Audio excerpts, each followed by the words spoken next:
What happens to work when machines can increasingly think, create, analyze, and make decisions?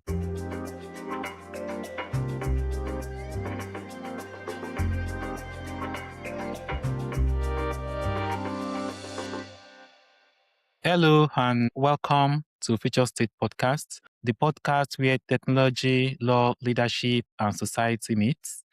I'm Emmanuel, and in each episode, we explore the forces shaping our future and what leaders need to understand to navigate them successfully. In the last episode, we explored one of the most important questions of the digital age, and that question is, who owns your data? Today, we are tackling a question that almost everyone, regardless of profession, industry, or company or country, about. What happens to work when machines can increasingly think, create, analyze, and make decisions? The reality is that for some people, AI presents opportunity. For others, it represents uncertainty. And for many, or maybe for majority, it represents both.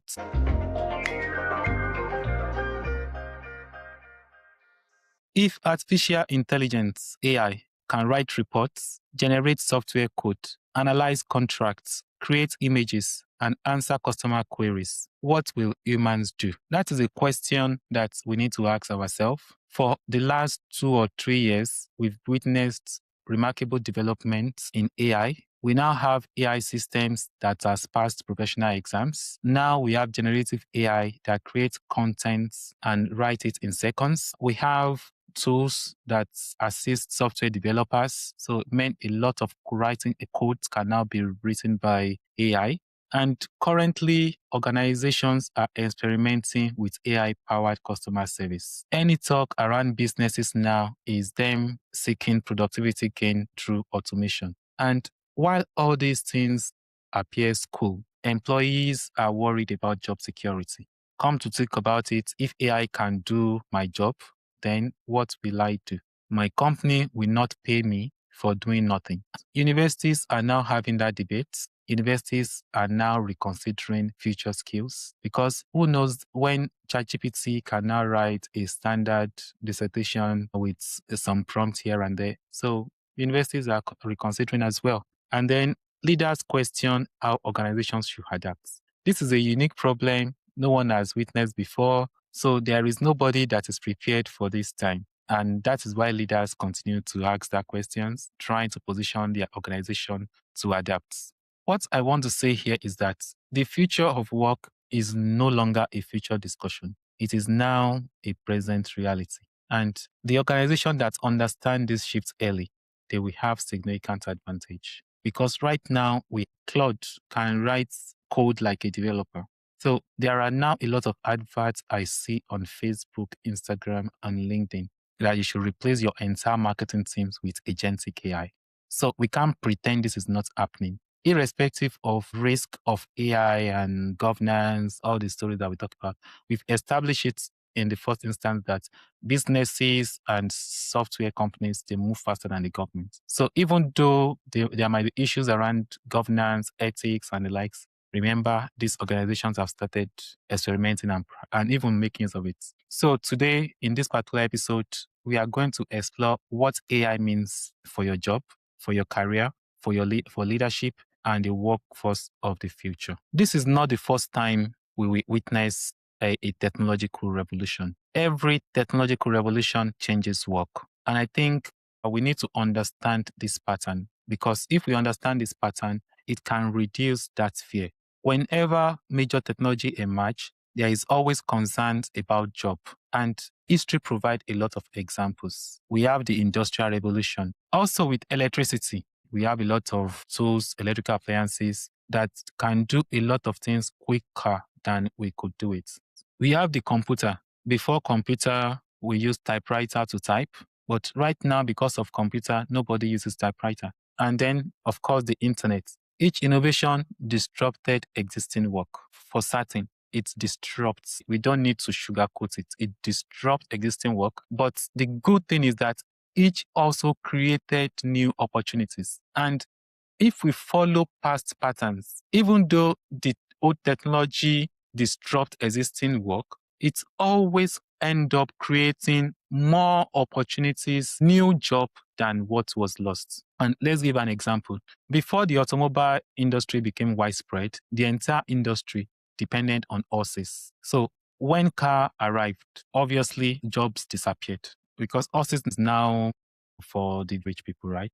So some job disappears, others transformed. But because we now have cars, instead of only having farmers looking after horses, what happened?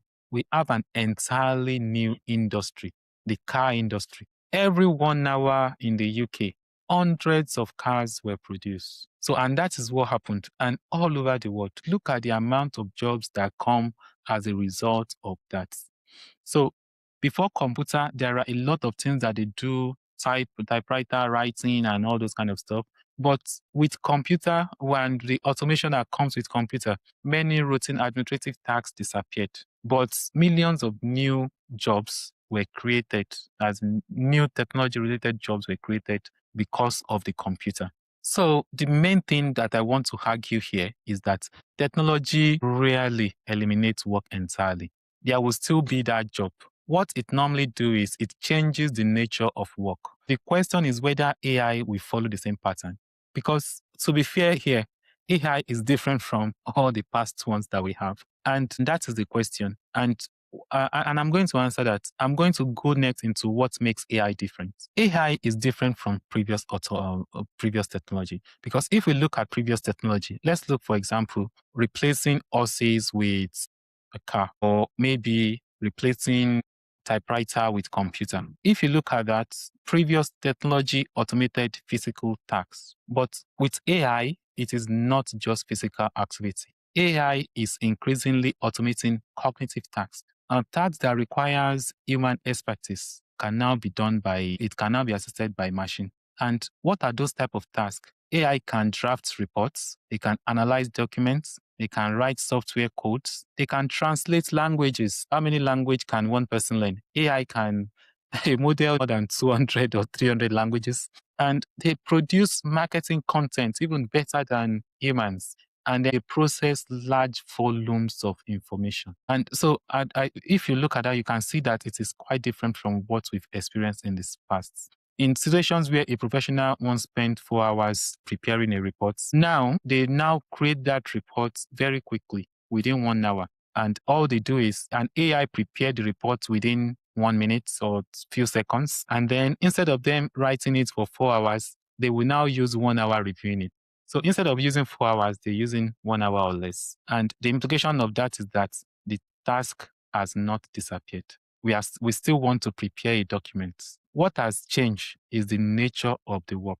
How we do the work has changed, but the work is still there. And because of that, we now need to think about how we can analyze jobs and tasks and human advantage. Because we now know that it is clear that some activity will go to AI and some activity will go to human. Then many people will still ask, which jobs will AI replace? I think that is the next question that we should ask. Because your role will contain a mixture of activities. It won't be entirely. And let me give you an example. Some are routine work, and some out of your job or out of your role, some are routine, some require your judgment, some require your creativity, and some require your empathy. Let me give you an example. Consider yourself a lawyer. I may assist you with legal research. It can assist you with document review. It can assist you with draft generation. But your clients will value your judgment, your advocacy, your negotiation, and of course, trusts. Or let's assume let's look at a doctor too, for example. I may support diagnosis because of the past data. It can do pattern recognition. It can do risk assessment. But your patients still require communication. They want you to reassure them. They want your human connection. And of course, empathy. AI is not, well, maybe future AI might show empathy, but as of today, it doesn't have empathy that a doctor will show you. So where I'm going is that my argument on this one is the future belongs to professionals who know how to work with AI rather than compete against it. So don't compete, just analyze your role, your job. How can I use AI to improve what I'm doing? The future will belong to those professionals who are smart enough to know how to work with AI rather than compete against it. Because even if they want to replace them, they won't replace them entirely. They will only replace them with people that can make use of AI. And I think that leads us to the next thing that we would like to discuss. And the question will now be the skill. What skills will matter most in the age of AI? What skill?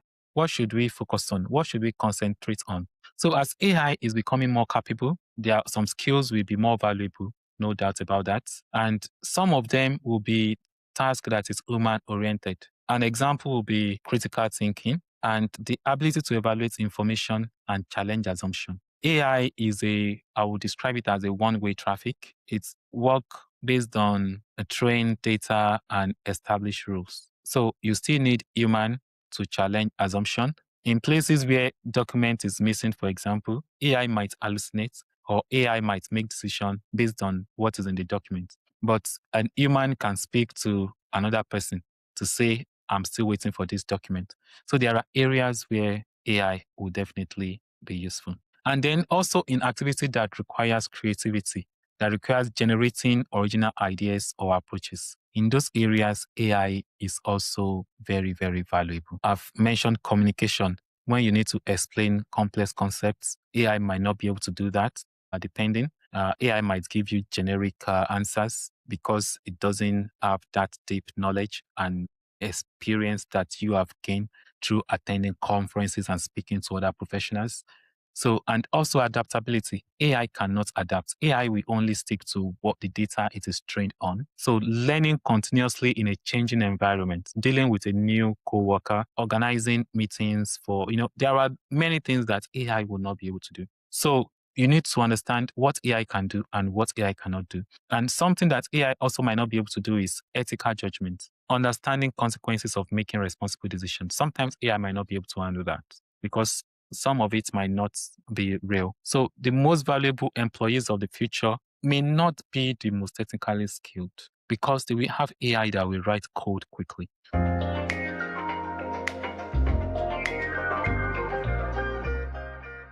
As a leader, navigating these environments, there are things you can do to support your employees and your workforce. And that is what I'm going to be talking about next. So these are three things that every leader should do today. The first one is you should focus on augmentation, not replacement. AI cannot do what your employees are doing. So instead, look at how AI can help your employees perform better. What are those tasks that AI can do? What are the tasks that humans are good at? A combination of both will give the best results. So what you should be asking is, how can AI help my employees perform better? How can productivity improve without reducing trust? That is very important for your customer base because even though you are using AI, if you are using AI, you're expected to let your customers knows that you are using AI.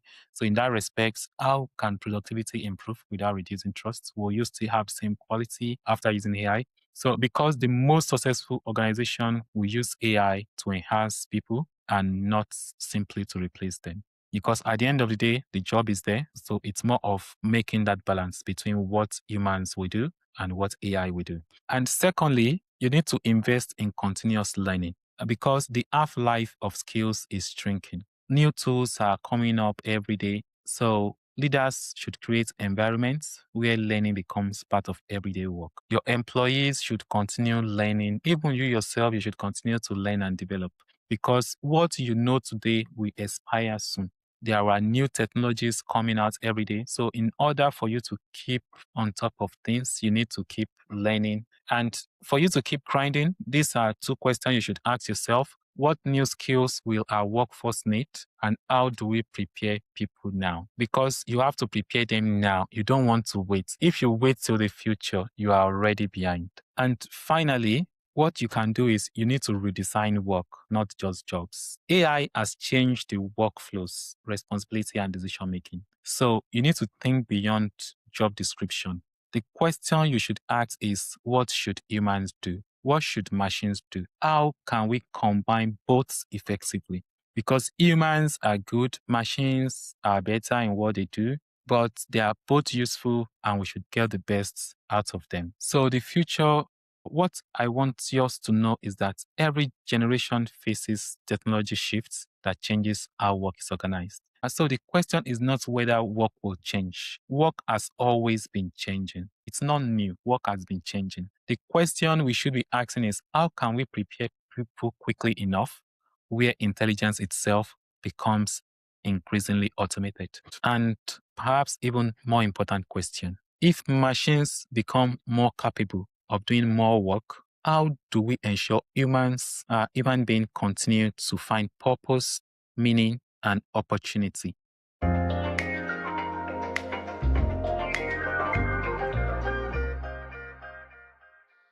Thank you for listening to Future States. If today's discussion challenged how you think about careers, organization, and the future of work, share this episode with a colleague, manager, student, or leader preparing for the challenges ahead.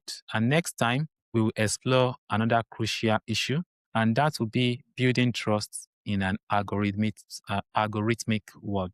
This is because as artificial intelligence become more influential, trust may become one of society's most valuable assets. So next time, keep asking not only how technology changes work, but how it helps create a future where both people and organization thrive. Until I see you, thank you.